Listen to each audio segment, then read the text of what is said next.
mantan Jenderal Amerika Serikat, AS, dan Komandan Tinggi NATO telah memperingatkan Ukraina akan menghadapi kekalahan melawan Rusia. Kecuali jika AS secara signifikan meningkatkan dukungan militernya kepada Ukraina.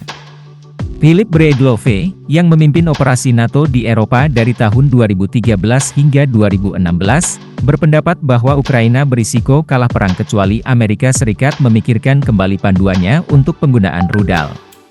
Perang ini akan berakhir sesuai dengan apa yang diputuskan oleh para pembuat kebijakan Barat, kata pensiunan pemimpin Angkatan Udara AS Bintang 4 itu dikutip dari Newsweek, Kamis, 29 Agustus 2024. Pesan tersebut muncul di tengah meningkatnya aktivitas militer di Ukraina dan meningkatnya perdebatan mengenai peran negara tersebut dalam konflik tersebut. Jika kita terus melakukan apa yang kita lakukan, Ukraina pada akhirnya akan kalah, kata Breedlove. Karena saat ini kita sengaja tidak memberi Ukraina apa yang mereka butuhkan untuk menang, katanya. Pasok senjata. Pemerintahan Presiden AS Joe Biden menegaskan pendekatan untuk memasok senjata canggih ke Ukraina penting untuk menghindari provokasi respons balasan dari Presiden Rusia Vladimir Putin. Pejabat Demokrat AS berpendapat bahwa pengaturan waktu dan pemilihan persenjataan yang disediakan sangat penting untuk mencegah meningkatnya ketegangan.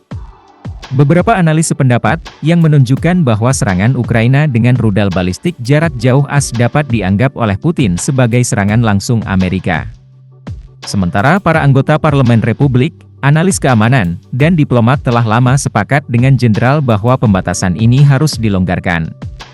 Saat Ukraina terus maju dengan ofensifnya dan Rusia menanggapi dengan rentetan serangan pesawat tanpa awak dan rudal, tekanan terhadap pemerintah meningkat untuk melonggarkan sikap hati-hatinya terhadap penempatan persenjataan Barat dalam konflik tersebut. Serangan masif Ukraina. Dalam beberapa minggu terakhir, Ukraina telah melancarkan serangan darat masif ke wilayah Kursk selatan Rusia. Ini menandai serangan pertama sejak Perang Dunia Kedua. Langkah ini, ditambah dengan serangan rudal dan pesawat tak berawak Rusia yang agresif, telah memperkuat seruan bagi AS untuk mempertimbangkan kembali pendekatannya terhadap bantuan militer.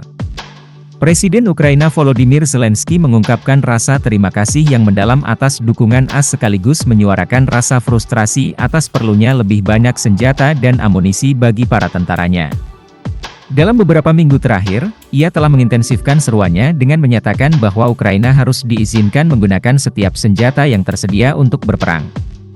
Zelensky sekali lagi mendesak AS untuk mencabut pembatasan rudal atas jarak jauh, yang akan memungkinkan Ukraina untuk menyerang lebih dalam ke wilayah Rusia. Seorang lelaki tua sakit dari lapangan merah, yang terus-menerus mengancam semua orang dengan tombol merah, tidak akan mendiktekan garis merahnya kepada kita, kata Zelensky baru-baru ini yang menyinggung tentang Vladimir Putin. Josep Borrell, Kepala Urusan Luar Negeri Uni Eropa, menganjurkan pencabutan pembatasan rudal jarak jauh dengan alasan bahwa hal itu akan meningkatkan pertahanan Ukraina dan mengurangi kerusakan.